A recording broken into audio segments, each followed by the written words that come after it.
The Borden house. A P.I.G. investigation. The August sun shined in the Fall River sky as Jack Zagans parked the P.I.G. van outside 92 2nd Street. Even after 15 years of paranormal investigations, something about the Borden house made his skin crawl. Not the murders themselves, though God knew they were brutal enough, but something deeper, something wrong. The Victorian mansion loomed before them, its weathered clapboards and peaked roofs, a testament to an era when architecture aspired to grandeur even in middle-class homes. Now it stood as a monument to Massachusetts' most infamous unsolved murders, its windows staring down at them like accusatory eyes. Exterior temperature holding at 89 degrees, Ethan reported from behind his tablet, already cataloging baseline readings. Barometric pressures dropping fast, though. Storm coming. He glanced at the cloudless sky with a frown. That's not right. His fingers danced across the screen, double-checking the calibration of their instruments. After 5 years as the team's technical expert, he'd learned to trust his equipment and to worry when it behaved unusually. Sophie adjusted her camera settings, professional mask firmly in place. The late afternoon light caught the silver threads in her dark hair, earned over a decade of documenting the unexplainable. Owners report the usual haunted house greatest hits: footsteps, slamming doors, cold spots. But last week, 3 different visitors reported being physically pushed on the stairs. One woman showed me smartphone photos of bruises shaped like fingerprints on her arms. She zoomed in on the house's front entrance, testing exposure levels. The marks lasted for days. Medical examination confirmed they weren't self-inflicted. The murders occurred at approximately 11:15 a.m. on August 4, 1892, Harris added, scrolling through digital archives on his laptop. Andrew Borden was found on the living room couch, struck 10 times with a hatchet. His wife, Abby, was discovered in the upstairs guest room, 19 strikes to the back of her head. The police photographs are extensive. He swallowed hard, closing a particularly graphic image. So the nursery rhyme got it wrong. Sophie mused, her camera capturing the play of shadows across the house's face. Not 40 whacks at all. Though I suppose Lizzie Borden took a hatchet, gave her father 29 whacks, doesn't have quite the same ring to it. Clara stood apart from the group, her face pale despite the heat. As the team's sensitive, she often picked up impressions from haunted locations. But this was different. Her usual composed demeanor had cracked the moment they'd pulled up to the house. "There's layering here," she whispered, one hand pressed against her temple, like emotional sediment, pain upon pain upon pain. It's not just echoes of the murders, it's everything. Every moment of fear, every flash of anger, every cold calculation. They're all happening at once. Jack checked his watch, 7:43 p.m. The sun was beginning its descent, painting the house's western face in shades of amber and blood. "Let's get baseline readings before dark." Ethan set up command center in the parlor. "Clara and Sophie, start with EMF readings upstairs. Harris, you're with me on thermal scanning. Stay in radio contact, and everyone." He paused, choosing his words carefully. "Everyone stay alert. This place feels different." As they unloaded equipment from the van, none of them noticed their watches synchronizing to 11:15 a.m. None of them saw the figure watching from the second-floor window, its face hidden behind a dark veil.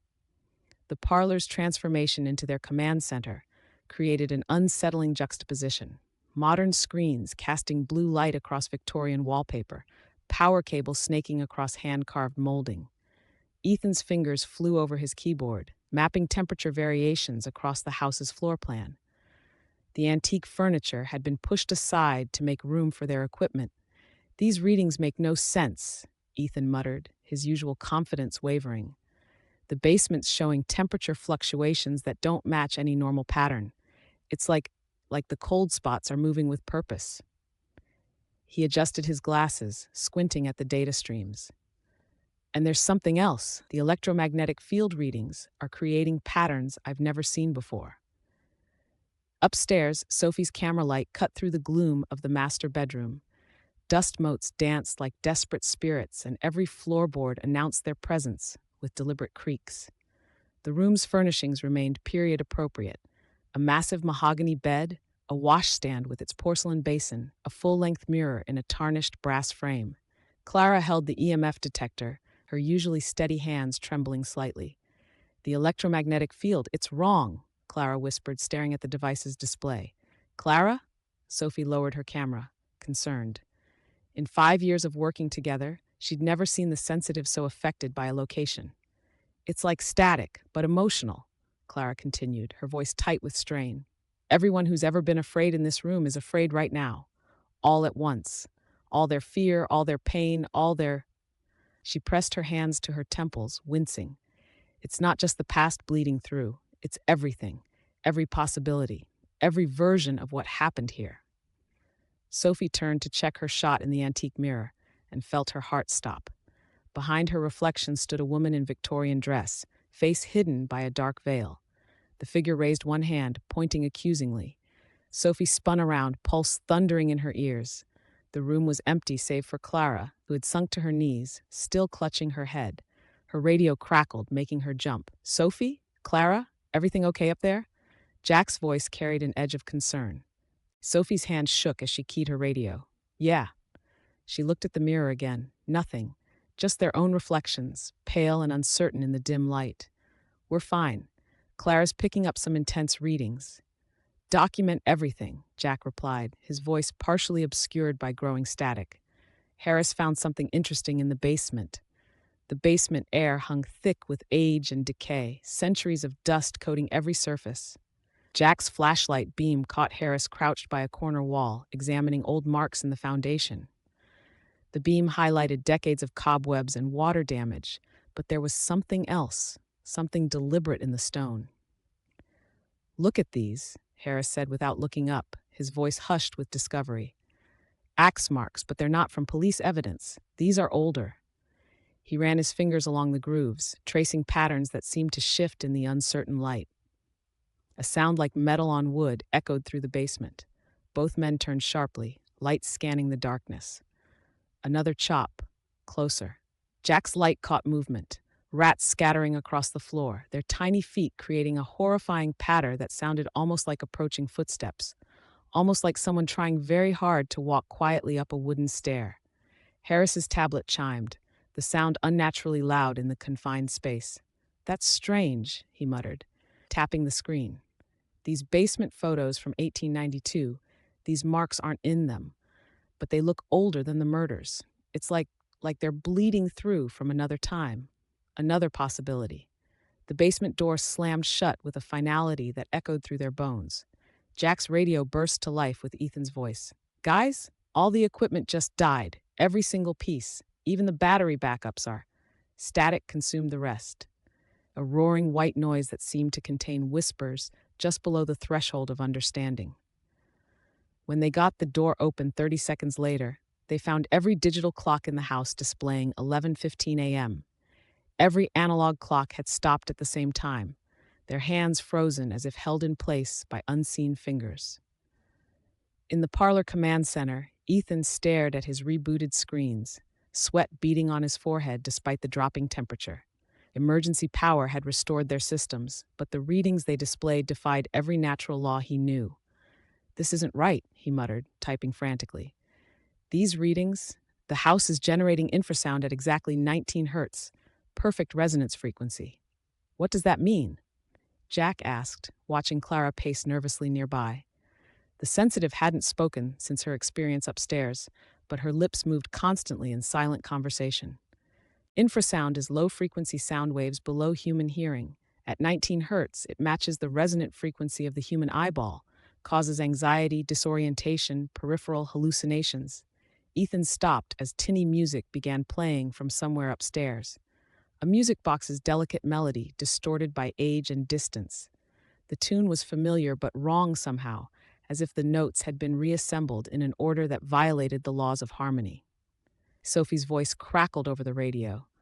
Guys, did someone go into the children's room? Because I'm getting movement on camera 3. And something's wrong with the footage. The timestamps keep changing, and there are people in the frame who aren't there. Nobody's upstairs, Jack responded, already moving toward the stairs. Clara, with me. Ethan, monitor everything. Sophie, Harris, converge on the second floor. His training told him to maintain professional distance, but 15 years of experience screamed that something was fundamentally wrong, like a bomb waiting to detonate. They found the Victorian music box in the middle of the children's room floor, perfectly centered, though Sophie's footage clearly showed it on the shelf minutes earlier. The temperature had dropped another 10 degrees, their breath visible in the rapidly cooling air. As Harris reached for the music box, every light in the house went out simultaneously.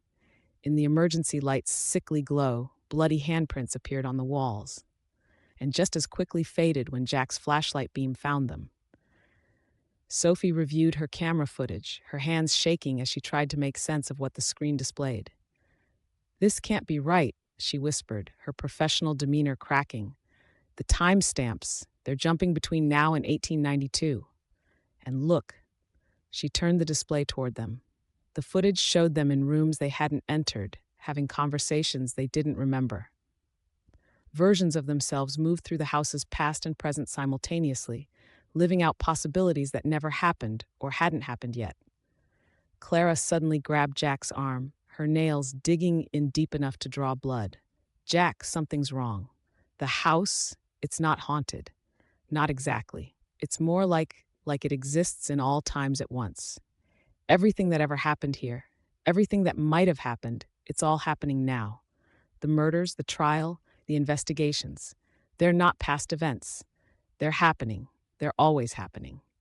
The music box began playing again, but this time the melody was backwards, notes falling like drops of poison into the heavy air. Sophie's camera screen filled with static, then cleared to show a woman in Victorian dress standing in the doorway behind them. Before they could turn, a new voice joined them. "Can I help you folks?" The team spun around, hearts racing, to find the real estate agent standing there, keys in hand.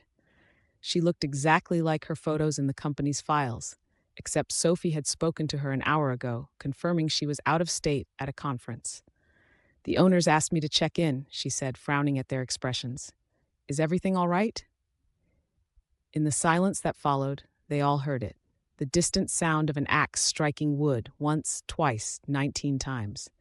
And underneath the rhythmic chopping, barely audible, a woman's voice reciting what might have been a prayer or a curse. 2 weeks later, reviewing the evidence in their office, the team struggled to reconcile their experiences. Sophie's cameras showed them in rooms they never entered. Audio recordings captured conversations none of them remembered having. Timestamps jumped randomly between present day and August 4th, 1892. And through it all, that same wrong music played at the edges of their consciousness. 90% of what we experienced has rational explanations, Jack said, spreading photos across his desk like a fortune teller's cards. The house's architecture creates perfect conditions for infrasound, the heat, the history, the suggestive power of the location. "What about the other 10%? Sophie asked, rewatching her footage for the 100th time. She couldn't shake the feeling that each viewing showed her something different, something darker. Harris held up a yellowed newspaper clipping from 1954, his hands trembling slightly. "Found this today. Another paranormal investigation team tried to document the house. Their footage showed identical anomalies, shared hallucinations, time distortions, memory gaps. They all suffered psychological breaks afterward, just like the jury members from Lizzie's trial, just like the original investigating officers." Clara hadn't spoken since they left the house. Now she looked up, her eyes distant and somehow older. "It's not haunted by ghosts," she said quietly. "It's haunted by doubt, by the weight of everything that happened there, and everything that might have happened, every possible version of that day in 1892, playing out over and over, and the house remembers them all." Jack gathered their evidence files, suddenly eager to lock them away. But as he did, a single sheet fell free, a perfect transcription of Lizzie Borden's final interview before her death, one none of them remembered documenting. "The truth is in the house," she had said. "All the truths, every single one of them, and they're all real." Outside their office window, thunder rolled across Fall River. Clara checked her phone, 11:15 a.m. In the corner of the office, a music box that none of them owned began to play, and somewhere in the darkness, an axe kept counting.